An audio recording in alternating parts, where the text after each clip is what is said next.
Nosso encontro de família, Lucinda Pinto já comigo. Ontem veio a turma jovem do Money aqui, com o Gabriel Monteiro. Jovem, né? A ala jovem, que é a maior ala, né, Lucinda? É verdade. Nós, as coroas, ficamos escanteadas. A ponta da pirâmide, né? Mas acho que eu estou dando sorte, Thaís, porque acho que eu já vou trazer boas notícias, vamos ver. Que bom, vamos nessa, então. Bom, vamos começar a falar dessa expectativa do acordo dos Estados Unidos com o Irã. Tem várias dúvidas ainda. De novo, a gente entra naquela euforia de que agora vai e o mercado entrou nisso. O tal do tudo certo e nada resolvido, né? Então, por causa das declarações do Trump, essa esperança de que o conflito chegue ao fim, os mercados tiveram um dia super positivo. A gente viu o petróleo cair, bolsa subir. Então, a gente vai mostrar aqui na tela, mas é exatamente isso que você disse. Nada está garantido, nada está confirmado. Muita coisa ainda no campo da especulação mesmo, da operação. Mas foi forte o movimento, hein? Super forte. Aliás, a gente não estava vendo movimentos tão intensos aí nos últimos dias. O Ibovespa superou 170 mil pontos e o dólar caiu bastante aí para R$ 5,10. E esse foi um movimento acompanhando todo o mercado internacional. Hoje foi um dia bastante positivo lá fora também. Bolsa da Europa, embora tenha tido aumento de taxa de juros pelo Banco Central Europeu, foi um dia positivo, Thaís. E aí na próxima tela a gente vai ver a reação do petróleo, que é a nossa bússola aí dos mercados nos últimos dias. O WTI caiu 2,58% e o Brent 2,92%, embora aqui e ali a gente continue vendo casas especialistas revisando suas projeções para o preço do petróleo ao longo do ano para cima. Ainda para cima, né? Ainda Você trouxe ontem a FIT, antes de ontem. Exatamente.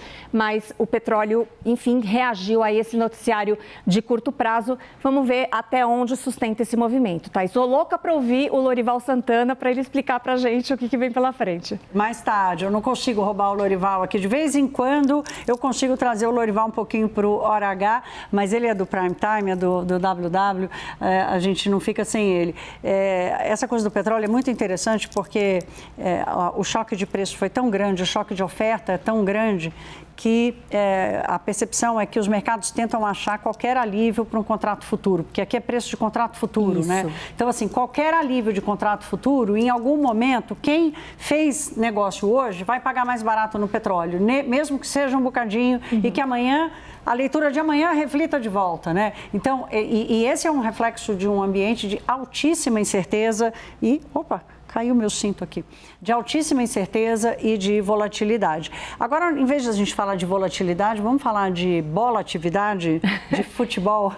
Porque a verdade também é que acho que o mundo todo está olhando um pouco mais para futebol, né? Vamos reconhecer, né? Que a verdade é que o noticiário econômico perdeu um pouquinho ali de atratividade nestes dias, mas... Embora futebol seja uma caixinha de surpresas, tudo pode acontecer, mas o mercado financeiro fica aí buscando um jeito de precificar, de projetar. Então, a gente trouxe aqui projeções feitas por dois grandes bancos americanos, o Goldman Sachs e o Bank of America. O que eles fizeram? Eles olharam, Thaís, para o histórico das seleções que estão jogando, desempenho, se tem jogador lesionado, como é que está a interação, né? O fit entre os jogadores, o quão entrosados estão esses jogadores, se tem histórico de ganhos, de perdas, como é que foi esse resultado recente. E também levar em consideração até a capacidade de adaptação do jogador ao clima. Então, muitas variáveis foram colocadas no modelo para que a gente chegue à conclusão que, segundo pessoas da redação, são conclusões que muita gente chegaria sem esses modelos, mas o fato é que, segundo o Goldman Sachs, Espanha é o grande favorito de vencer essa Copa com 26%. Já o Bank of America atribui 37% de probabilidade da França ser o vencedor. Então, temos aqui os dois em primeiro lugar para os dois bancos, né? França e Espanha, os dois estão vendo os dois como Bank of America e Goldman Sachs apostando em França e Espanha. Isso, sendo que seria uma final de França e Espanha, vamos dizer assim. Só que o Goldman acha que a Espanha tem mais probabilidade de vencer do que a França, do que o Bank of America. Para o Bank of America, a França tem 37% de chance. E o Brasil aparece... O Brasil, gente, o que é isso? Mas, gente, não dá para... Futebol é bola na rede, tudo pode acontecer, então vamos acreditar que as probabilidades podem errar aí. E a Argentina está com mais chance aqui, segundo o Goldman Sachs, do que o Brasil. e aparece empatado aqui com o Bank of America. Inglaterra também está aqui no grupo dos mais prováveis, mas também com chances baixas. Mas a verdade é que realmente o efeito surpresa na Copa do Mundo ela é bastante relevante, então não vamos desistir, não vamos desanimar, Thaís. Lucinda, hoje nós vamos fazer um fechamento de mercado diferente, porque nós vamos abrir, vamos botar um lugar a mais na mesa. Já mandei botar água no feijão do nosso encontro de família, que a gente vai receber aqui no estúdio o Bernardo Pascovitch, que é o apresentador do Resenha do Dinheiro, do CNN Money, esse programa bacanérrimo, que eles discutem como você trata o seu dinheiro e qual é a melhor forma de você tratar o seu dinheiro. Bernardo, bem-vindo à Hora H. Que bom que você está aqui. Prazer. O Bernardo hoje fez uma postagem falando, gente, nas redes da CNN, falando da abertura de venda, o IPO, né, o chamado IPO, abertura de capital da SpaceX do Elon Musk. Bernardo, o que aconteceu? É a maior abertura de capital da história. Vai ser amanhã, hoje foi a precificação, amanhã a abertura maior da história, muito maior do que todas as outras, dentro dessa corrida gigantesca de inteligência artificial. Porque é muito doido isso, é uma empresa de foguetes que gasta mais dinheiro com inteligência artificial do que com foguetes. E isso tem gerado várias dúvidas e questionamentos sobre a real viabilidade dessa empresa. Será que é algo que realmente tem um grande potencial de valorização? Ou será que é muita euforia, muito oba-oba? Será que é uma bolha da inteligência artificial prestes a estourar nos Estados Unidos? Alguns lembrando da bolha das .com em 2000, quando teve a grande crise da Nasdaq, a grande crise das empresas de tecnologia.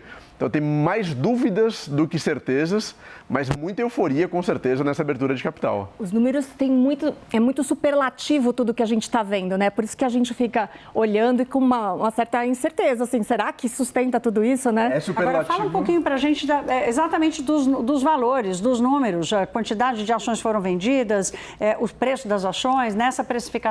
A precificação saiu hoje, $135 por ação.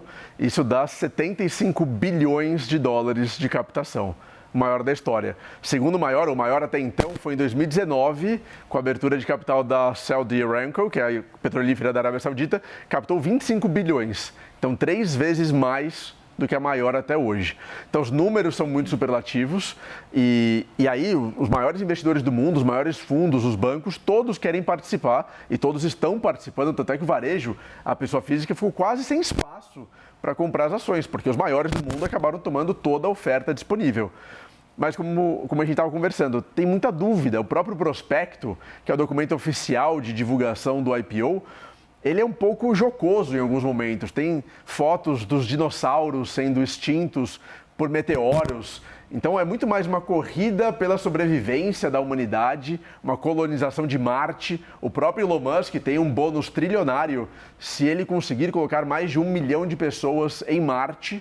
Então tem muita coisa estranha, tem muita especulação e a companhia reconhece que talvez nunca dê lucro na vida.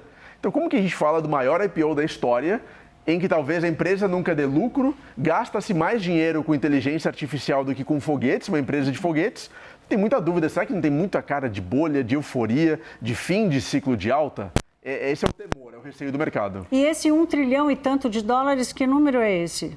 Esse é um bônus. É o valor de mercado, não é isso? 1,7 trilhão. Ah, não, isso é o valor de mercado que a empresa acabou saindo. O valor de mercado que a empresa vai alcançar. O Musk também tem um bônus trilionário caso coloque mais de 1 milhão de pessoas em Marte. Tem uma janela de tempo para isso. 1,7 trilhão, que é esse valor de mercado, ele representa 76% do PIB do Brasil. Pois é. É uma loucura, né? Muita valorização, né? E coloca, a princípio, o Musk acima de 1 trilhão de dólares como pessoa mais rica, já é a pessoa mais rica do mundo, e o primeiro, a princípio, a passar a marca de 1 trilhão na história.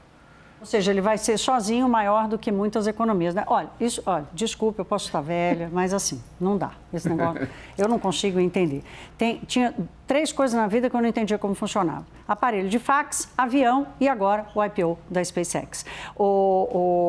Lucinda, você vai trazer aqui, o Bernardo chamou a atenção de que os seres humanos, não esses que vão morar em Marte, esses que vão ficar por aqui, vão ter mais dificuldade de comprar essas ações. E os brasileiros vão conseguir? Pois é, aqui a gente tem a possibilidade de comprar via BDR, que é um recibo que representa a ação. O Bernardo vai até me ajudar aqui, a gente preparou uma telinha aqui, uma arte, para explicar o que é o BDR. Na prática é o seguinte, a SpaceX lança as ações, coloca no mercado o que aconteceu hoje. Um banco americano, que é o banco depositário, ele vai comprar uma quantidade... do RH. Ele vai lá brigar para conseguir comprar uma quantidade de ações. A gente não sabe ao certo quem comprou quanto, mas um banco americano ele pode comprar essas ações, ele guarda num cofre, né? Não é num cofre, mas como se fosse isso, essas ações, e transforma isso em recibos que equivalem às ações. São chamados BDRs, que ficam sendo cuidados por um banco aqui no Brasil. Os grandes bancos, em geral, fazem esse papel aqui. Aqui está Banco do Brasil, mas é banco no Brasil, não é a nossa instituição. É verdade, Banco do boa Brasil. observação. Pode ser o Santander, o Itaú, os grandes bancos de varejo, em geral, fazem esse papel. E eles enviam esse BDR para a B3 para que esses BDRs sejam negociados. Então, se eu quero comprar, se você, investidor, acredita no foguete do Elon Musk, você pode, a B3, comprar um BDR, sendo que para você comprar uma ação da SpaceX, você precisa comprar 16 BDRs. Então, é uma coisa fracionada. 16 BDRs equivalem a uma ação. E esses papéis são negociados normalmente na B3 como se fossem ações.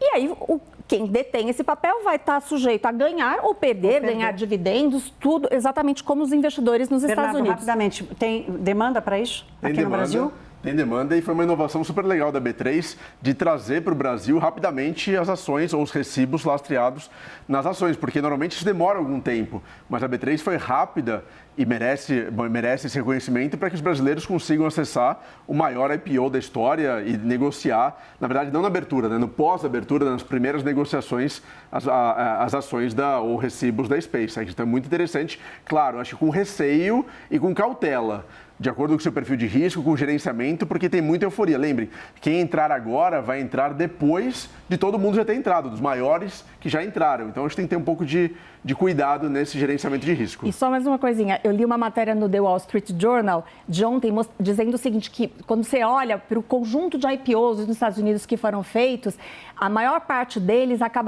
as ações acabam tendo um desempenho pior ao longo dos anos. Quem compra no dia da oferta, em geral, garante um ganho, mas ao longo do tempo, muitas vezes esse ganho se perde. Então, precisa ficar atento, tem que acreditar muito na empresa para entrar nessa operação. Bernardo Pascovitch, muito obrigada. Volte sempre aqui. Se tiver sempre IPO da SpaceX, você pode voltar. Vai ter mais, vai ter OpenAI, Anthropic, vão ser gigantescos também. Contratado para vir tratar dessas... E assistam Resenha do Dinheiro. 7 horas da noite, toda sexta-feira, Jabá. 7 da noite, toda sexta-feira, CNN Money. 15, 3 horas da tarde, todo domingo, CNN Brasil. Pronto, ainda fez jabá. Lucinda, obrigada. Obrigada. Pronto, olha aí, ó. Olha só. Gente do céu, foi vou te falar, hein? Você mandou chocolate lá para a turma do Switcher. Obrigada, Obrigado Bernardo. a Boa noite para você. Boa noite.